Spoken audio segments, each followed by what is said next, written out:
네, 강프로입니다. 하이닉스 보겠습니다. 자, 한 주가 끝났습니다. 그리고 하이닉스는 2% 하락해서 마감이 됐습니다. 자, 그리고 여기 장중의 변동성은 상당히 컸습니다. 거의 한 5.8% 정도 하락 구간이 발생을 했었는데, 하이닉스가 이렇게 변동성이 커진 이유 몇 가지가 있습니다. 근데 가장 중요한 점은 올랐을 때 더 높이 올라왔었기 때문에 그렇습니다. 그리고 지금 여기 하락한 이후에는 하이닉스만의, 삼성전자와는 달리 하이닉스만의 악재가 있기는 있어요. 근데 사실 이건 무시해도 될 만한 내용이다. 여러 가지 내용이 있어요. 루머가 돌기도 하고, 그리고 솔리다임에 대한 상장건이나 이런 부분들도 있습니다. 근데 정말 중요한 점, HBM에 대한 내용 때문이에요. HBM에 대한 마진율이 지금 실제 DDR 메모리, D램보다 더 마진율이 더 떨어집니다. 근데 HBM은 어떻게 했죠? 장기 공급 계약을 했죠. 그렇다 보니까 가격에 캡이 씌워져 있어요. 가격이 고정되어 있다는 겁니다. 지금과 같이 D램이 계속해서 상승 구간이 나와 있을 때 D램의 마진율이 훨씬 더 높다 보니까 하이닉스의 실적 성장성이 삼성전자보다 약간 떨어진 부분들이 있어요. 근데 이건 일시적인 내용이다. 그 장기 공급 계약이라고는 하지만 애초에 엔비디아와 HBM으로 인해서 많이 올랐었던 게 사실이잖아요. 근데 이것도 내년이면 끝이 납니다. 그리고 이런 부분들이 엔비디아에서도 조정을 할 수밖에 없는 게 루빈 울트라에 메모리 관련된 루머가 도는 것도 다 이것 때문이에요. 어쩔 수 없이 D램에 대한 마진율이 훨씬 더 높으니까 하이닉스에서도 어떻게 얘기를 해요? 계속해서 그런 코멘트를 하고 있는 겁니다. 가장 중요하게 보셔야 될 건 하이닉스의 시세는 끝나지 않았다. 그리고 지금 상황에서 변동성이 커지고 있는 것은 사실이지만 62평까지는 1차 반등 목표 지점으로 잡으시는 게 좋습니다. 특정하게 제가 가격이 얼마입니다 이렇게 이야기를 드리지 않고 62평 계속해서 변동하기 때문에 62평을 기점으로 1차 반등에 대한 부분은 끝이 난다. 그러면 62평을 찍고 다시 빠져서 추세 하락하는 거냐?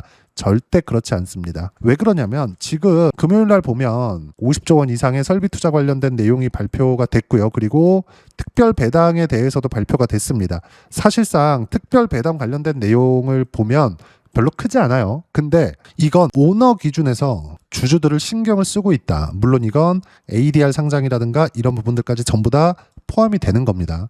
그러면 우리가 하이닉스를 볼 때 지금 많이 스트레스를 받으실 겁니다. 이해가 돼요. 근데 메모리 반도체 업황이 끝나지 않았고 HBM 관련된 내용도 어쩔 수 없이 계약 조건에 대한 수정이 조만간 나올 수밖에 없습니다. 물론 지금 계약 중인 HBM 관련된 내용은 27년도에 마무리가 되기 때문에 이런 부분들까지 감안하면 지금 하이닉스에 대한 약간의 삼성전자 대비해서 시세가 약간 처지는 상황이기는 합니다. 실제 비교하면서 보여드리면 자, 내용 한번 보시면 어때요? 삼성전자는 22평을 수렴한 상태고 하이닉스는 22평을 수렴하지 못했습니다. 이 정도의 차이가 있을 뿐이지 어차피 매물 소화 과정에 있기 때문에 삼성전자가 치고 올라갔을 때는 하이닉스도 같이 치고 올라간다. 하지만 1차적인 목표치는 무조건 62평을 기점으로 잡아야 됩니다.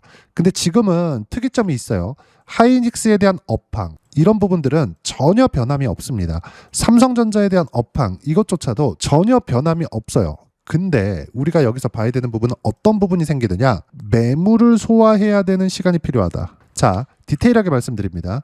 22평 수월하게 넘어갈 겁니다. 62평까지 올라가는 거 그렇게 어렵지 않을 거예요. 근데 62평까지 V자 반등 나온다 그랬죠. 근데 이 62평을 수렴한 이후부터는 이야기가 달라져요. 22평이 돌려 세울 때까지 시간이 필요합니다. 20일은 어느 정도 기간이죠? 한 달이죠.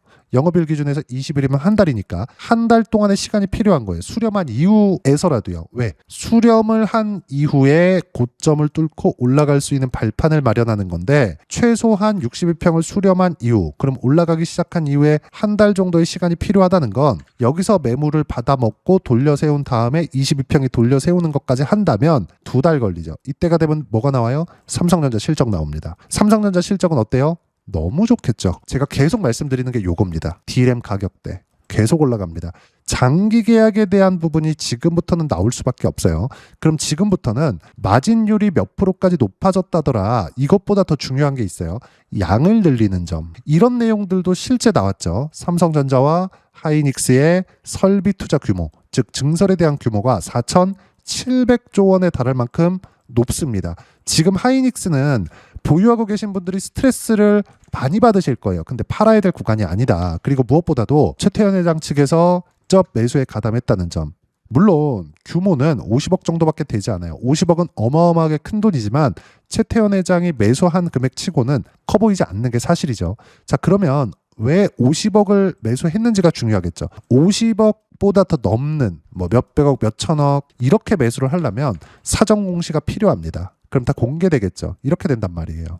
어쩔 수 없이 50억에 맞춰서 매수관을 잡은 거고, 그 이후에는 물론 뭐 루머나 악재나 이런 부분들 있어요. 근데 싹 다 무시해야 되는 이유가 지금은 밸류에이션상 낮은 가격대에 있다. 그리고 성장에 대한 부분은 아직 끝나지 않았다. 그리고 무엇보다 하이닉스가 추가적으로 떨어지기 위한 조건 두 가지가 있는데, 첫 번째는 하이닉스에 대한 실적 성장이 끝나는 거, 두 번째는 미국 시장이 폭락하는 거. 근데 하이닉스의 실적 성장이 끝나려면 AI 투자를 안 하면 됩니다. 근데 AI 투자 어디서 해요? 미국에서 해요. 그럼 두 번째 이유도 동일한 이유가 되는 거예요. 만약에 AI 투자를 안 했다. 지금 AI 투자 끝났어요. 근데 AI로 인한 무언가 가시적인 성과가 아직까지는 나오지 않은 상황이에요.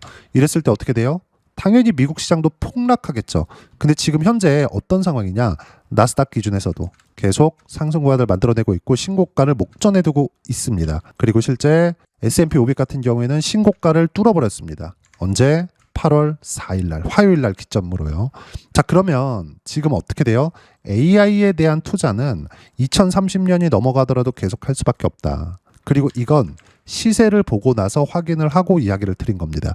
단순하게 업황을 이렇게 계산하는 겁니다. 이런 것보다 이건 예상에 지나지 않아요. 우리가 봐야 되는 부분은 철저하게 미래 가치가 좋아지는 과정에서 주가는 먼저 올라가는 특성을 가지고 있기 때문에 하이닉스 같은 경우에는 지금 하락한 이유가 하이닉스에 대한 실적 성장이 안 나오거나 악재가 있거나 그래서가 아닙니다. 물론 이렇게 가파르게 떨어진 데는 수급상의 악재가 있어요. 그 수급상의 악재는 다시 말씀드리지만 단일 종목 레버리지 때문인데 지금 가격대에서는 수급상의 악재가 있다고 하더라도 밸류에이션상 너무 낮은 위치에 있기 때문에 굳이 매도할 필요가 없다. 오히려 물려도 매수해야 되는 자리다. 그리고 이 모든 내용들 어떤 식으로 가격대를 보고 타점을 잡아야 되는지를 소통방에서 제가 모두 무료로 공유해드리고 있습니다. 자, 제가 이야기를 드리는 게 있어요. 지금 하이닉스, 삼성전자를 보면서 이거는 장기 투자한다. 삼성전자도 장기 투자한다. 하이닉스, 삼성전자는 장기 투자한다. 이렇게 보는 겁니다. 그럼 여기서 우리가 봐야 될 게 있겠죠. 장기 투자를 하는 데 있어서 몰빵을 해야 되는 거냐? 그거 하지 말라 그랬습니다. 여기 고점을 찍고 쭉 떨어지고 있었을 때도 제가 절대 몰빵하면 안 된다고 이야기를 드렸었던 이유가 왜 그랬느냐? 그래야 우리가 장기 보유할 수 있는 상황이 돼요. 그러면 계좌 안에 또는 내가 추가로 투자할 수 있는 자금이 있겠죠. 그 자금은 관련되어 있는 종목군들 쪽으로 하는 겁니다. 실제 바닥이 나왔었던 7월 29일 날의 상황을 보더라도 장중에 18.3%만큼 하락 구간이 발생을 했지만 저는 저가를 잡지 못했습니다. 저가 얼마요? 124만 6천 원. 자, 이때부터 삼성전자, 하이닉스 포함해서 관련되어 있는 종목군들을 대거 매수를 했는데 왜 매수를 했는지를 보여드릴게요. 7월 29일 삼성전자 5% 하락 중 NXT 즉시 매수. 지금 삼성전자 가격 얼마? 23만 5천 원. 대략 15%대 수익 구간에 있습니다. 하이닉스 140만 원. 9% 하락 중 NXT 즉시 매수. 지금 하이닉스 146만 원. 이건 역시도 수익 중에 있어요. 큰 수익은 아니지만. 그러면 이것만 보더라도 어때요? 삼성전자, 하이닉스 분산 투자 되어 있죠. 왜 이렇게 할까요? 그냥 삼성전자나 하이닉스 덜컥 사놓고 기다리면 편한데 심리적인 안정 때문에 그렇습니다. 주식시장에서 심리 조절은 정말 너무 중요합니다. 100번 강조해도 부족하지 않아요. 그리고 밑에 뭐가 있나요? 한미반도체. 이거 뭐예요? 반도체 장비주. 근데 전부 다 매수한 시간대 보세요. 오후 7시 22분. 저가를 잡으려고 하지 않는 겁니다. 주식시장에서 꾸준하게 수익 구간을 내려면 가격을 확인하고 나서 매수 구간을 잡고 이 가격대에서 올라가야 되는데 안 가면 손절하는 겁니다. 이랬을 때 약 손실이 발생할 수도 있고 약간 수익이 발생할 수도 있어요. 조금 벌어진다? 뭐 한 5%씩 이렇게 손절이 나올 수도 있습니다. 근데 이걸 감안하고서라도 저가를 정확하게 잡을 수 있다는 환상을 버리셔야 돼요. 누가 저가를 정확하게 잡았다? 운이 좋은 겁니다. 주가가 올라가는 그 첫 번째 단계는 무조건 신고가를 돌파하는 과정에서 시세가 발생하기 때문에 지금 상황은 뭐예요? 폭락한 이후에 펀더멘탈 훼손이 없고 앞으로 더 실적이 좋아지는 상황이 있는데 단지 수급이 너무 꼬여있는 상태이기 때문에 매물 소화 과정이 필요하다. 그리고 첫 번째 단계는 22평을 수렴하거나 돌파하는 상황이 나와야지만 끝난다. 지금은 물려도 매수해야 되는 구간이다. 그렇기 때문에 투매가 두 차례 발생을 하고 나서 장 마감 때까지 확인한 이후에 매수관을 잡았었던 거고, 이때는 삼성전자, 하이닉스를 포함해서 아까 뭐라 그랬죠? 하이닉스도 추가적으로 마진을 높일 수 있는 상황이 아닙니다. 물론 HBM에 대한 재계약이 들어갑니다. 이제 내년에. 이렇게 들어갔을 때는 뭐가 들어갈까요? 당연히 단가 자체가 올라가겠죠. 메모리 반도체 가격이 어마어마하게 상승을 했으니까. 근데 지금은 삼성전자보다 실적 성장률이 약간 낮게 나올 수밖에 없는 거예요. 근데 그것에 대한 실적 성장이 약간 좀 더딘 부분을 22평 수렴하지 않는 정도에서 주가 반영이 다 끝난 겁니다. 너무 많이 빠졌어요. 앞으로 실적 성장 나올 수밖에 없어요. 그렇기 때문에 우리는 그 실적 성장에 나오는 구조 자체가 마진을 높인다기보다 양을 늘리는 것이기 때문에 여기서 우리가 봐야 되는 부분은 철저하게 전체적으로 매수관을 어떻게 잡는 것이 중요하다. 그리고 종목군들을 이렇게 넓게 제가 포진시킨 이유가 이것 때문이다. 근데 이 종목군들 모두가 뭐예요? 전부 다 AI 관련된, 즉 파생되어 있는 종목군들 위주로 되어 있다. 반드시 이 내용 기억하시고, 제가 계속 7월 29일부터 말씀드리는 점은 지금은 물려도 매수해야 되는 구간이다. 쭉 내려보시면 무조건 반등 확인 후에 물려도 매수해야 되는 구간이다. 그리고 쭉 내려보면 금요일 날에도 폭발적으로 상승했을 때 단 하나도 안 팔았습니다. 쭉 내려보면 8월 달 들어서도 올라가는 종목군들 위주로 매매 구간을 잡고 있죠. 로보티즈 같은 거 이미 20%대 수익 구간에 있습니다. 이따 확인시켜 드릴 거예요. 쭉 내려보면 물려도 매수해야 된다. 삼성전자 뭐 쭉 보면 심텍 같은 경우에도 어때요? 반도체 장비주. 하이닉스와 삼성전자 시세가 유지되고 있었을 때만 이 정도의 시세가 나올 수 있다는 점. 그리고 이 내용도 뭐예요? 물려도 매수해야 된다. 무조건. 하지만 몰빵은 안 된다. 분산 투자해야 된다. 그 정점이 이번 주에 나온 겁니다. 무조건 AI만 매매하고 타점 공유할 때만 매매하면 된다. 이 모든 내용들 소통방에서 하이닉스에 대한 실시간 타점과 함께 모두 무료로 진행하고 있으니까 구독과 좋아요 눌러주시고요. 댓글 하나씩 달아주시면 무료 입장 가능하고, 입장 방법은 여기 010-5481-4045번으로 구독이라고 문자 보내주시면 소통방 입장 방법 순차적으로 안내해드리도록 하겠습니다. 자, 그러면 소통방에서 진행하는 내용 똑같이 따라서 매매를 했을 때 어느 정도까지 수익 구간을 만들어낼 수 있는지, 그 부분은요, 이 화면인데 키움증권에서 제공하는 0606 화면입니다. 자, 실제 내용을 보면 어때요? 내가 언제 어떻게 매매했는지 수익의 폭이 다 찍혀 나옵니다. 로보티즈 어때요? 여기 보시면 제가 정확하게 8월 3일 날 매수 구간을 잡았죠. 왜? 먼저 올라왔으니까. 지금도 20%대 수익 구간에 있지만 첫 번째 신고가 구간에서는 어떻게 돼요? 싸게 잡지 않아요. 올라오는 것들을 확인하고 나서 매수권을 잡았을 때 100% 이상의 수익 구간. 아직 안 팔고 보유 중에 있습니다. 지금도 마찬가지예요. 그리고 전체적으로 쭉 보시면 심텍 같은 경우도 마찬가지입니다. 심텍은 한 이틀 정도 만에 매도를 했는데 심텍 딱 검색해서 보면 어때요? 8월 6일 날 13%의 수익 구간. 이틀 걸렸습니다. 그리고 첫 번째 신고가 구간에서도 어때요? 쭉 내려서 보면 20%대 수익 구간 이렇게 터진다고요. 이런 종목군들이 삼성전자 그리고 하이닉스의 시세가 나오고 있었을 때만 가능하다. 그리고 이 모든 내용들은 소통방에서 실시간 타점 모두 무료로 공유해드리고 있으니까 구독과 좋아요 눌러주시고요. 댓글 하나씩 달아주시면 무료 입장 가능하고, 입장 방법은 여기 010-5481-4045번으로 구독이라고 문자 보내주시면 소통방 입장 방법 순차적으로 안내해드리도록 하겠습니다. 자, 그러면 여기 두 자릿수 또는 세 자릿수 이상의 수익 구간을 내기 위해서 어떤 부분을 이해하고 판단해야 되는지, 그 부분은요, 여기 SK 하이닉스의 가격 전략, 단기 보유 전략 두 가지인데, 단기는 2주입니다. 2주 동안 내가 어떻게 수익 구간으로 전환시킬지 그 부분이고, 2주 안에 수익 구간으로 전환시키기 위해서는 가격에 대한 이해가 필요하고요. 가격에 대한 이해가 되었을 때 주도주, 신고가 두 가지 내용에 대한 이해가 될 겁니다. 이 두 가지 내용 모두 무료로 공유해드리도록 할 테니까 구독과 좋아요 눌러주시고요. 여기 010-5481-4045번으로 SK 하이닉스라고 문자 보내주시면 가격, 단기 보유 전략 함께 공유해드리도록 하겠습니다.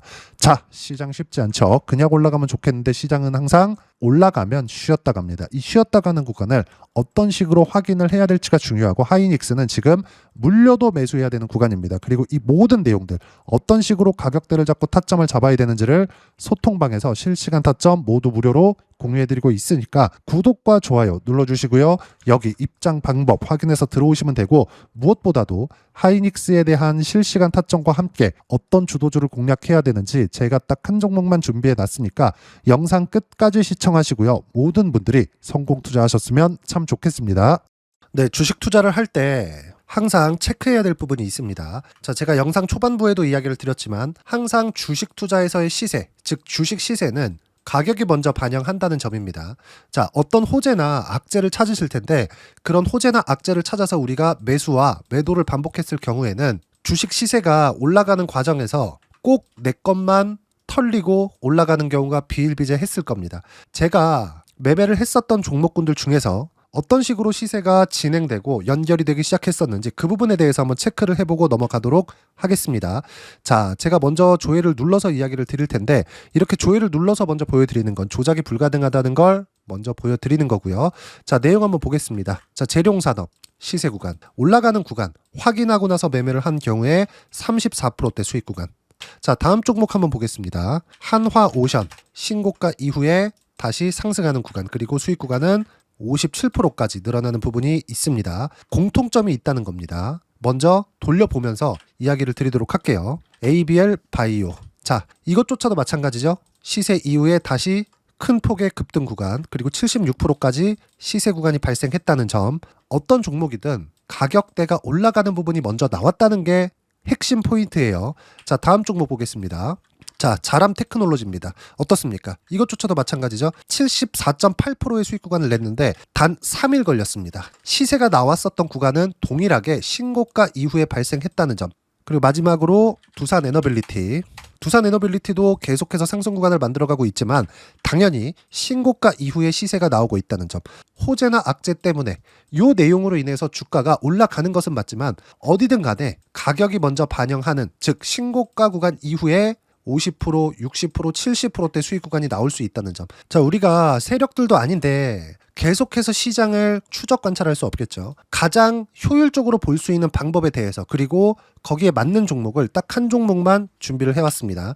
자, 첫 번째 주도주 공유에 대한 부분인데 수익률 기대치는 15에서 30% 안쪽으로 잡는다. 물론 추가적으로 상승할 수도 있겠지만 허황되게 200% 올라간다, 300% 올라간다, 이렇게 보기 위해서는 우리가 충분한 시간 투자가 필요합니다. 하지만 우리가 정작 조정이 오기 전에 안정적으로 보유할 수 있는 그 시간은 길어봤자 2주 안에 끝내야 되는데 그 안에 나올 수 있는, 조정 구간까지 포함해서 나올 수 있는 수익률 기대치는 15에서 30%가 적당하고 시장에 도움이 있었을 때 추가적으로 상승을 하는 겁니다. 자, 그러면 이 세 가지 조건을 만족해야 됩니다. 자, 첫 번째, 직전 3개월 가장 강했었던 업종. 아까 전에 말씀드렸죠? 신고가 구간에 있었던 종목군들이라는 점. 자, 그리고 3개년 연속 순이익, 즉 단기 순이익 전망치가 증가하는 거지 실제 실적이 좋아지면 주가는 이미 높은 위치에 있는 겁니다. 단순히 가격이 올라갔다고 해서 높은 위치에 있다는 게 아닙니다. 무슨 얘기냐? 실적이 올라간 만큼 주가가 그만큼 올라와 있다면 그건 비싼 주식이 되겠죠. 앞으로 나올 수 있는 예상치에 대한 실적보다 주가가 더 낮은 위치에 있어야 돼요. 하지만 가격이 올라가는 건 다른 거다. 그래서 전망치가 증가한 종목을 찾자. 자, 그리고 가장 중요한 점. 올라가려면 돈이 필요하겠죠. 즉 매집봉이 들어와서 가격대를 올리고 외국인이나 기관들, 즉 세력들의 미친 매집 구간을 확인을 해야 된다. 자, 그럼 어떤 종목이냐? 제가 이렇게 준비를 해왔고요. 자, 주도주 공유. 아까 전에 말씀드렸죠. 15에서 30% 2주 안에 낼 수 있는 수익률에 대한 기대치입니다. 자, 그리고 이렇게 준비해온 종목에 대한 부분은 자, 폭등 전에 꾸준하게 매집 구간이 발생했다는 점, 그리고 상승하는 구간에서도 계속해서 거래 대금이 늘어나고 있었다는 점, 그리고 직전 3개월 내 신고가 돌파 종목. 그쵸? 분명히 시장이 어떤 상황이든 간에 주가가 올라가는 상황이 나와야 되고 올라가는 과정 안에서 반드시 거래대금은 늘어날 수밖에 없습니다. 자, 그리고 지금 현재 시세가 나오기 전 마지막 매수 기회 구간에 있습니다. 여기서 가장 중요한 건 올라가는 구간에서 거래가 늘어난 거 보이죠? 그리고 옆에 제가 세력들의 매수세를 체크한 내용을 보시면 올라가는 구간별로 거래대금이 늘지만 올라갈 때 외국인과 기관의 매수세가 지속적으로 들어왔다는 점. 이 구간에서 제가 종목만 드릴 수도 있겠지만 어떤 식으로 타점을 잡고 매매를 해야 되는지 소통방에서 함께 진행을 하고 있고요. 소통방은 모두 무료로 진행하고 있습니다. 물론 종목만도 따로 드리겠지만 등락하는 과정에서 어떻게 타점을 잡아야 되는지 그런 부분 소통방에서 진행하고 있으니까 여기 010-5481-4045번으로 주도주 라고 문자를 보내주시면 제가 강프로의 소통방도 함께 초대를 해드리면서 지금 2주 안에 15에서 30% 수익률에 기대되는 주도주를 공유해드리도록 하겠습니다. 자, 항상 어려운 주식시장이지만 제가 준비한 이 종목 받아가셔서 모든 분들이 큰 수익 내셨으면 좋겠습니다.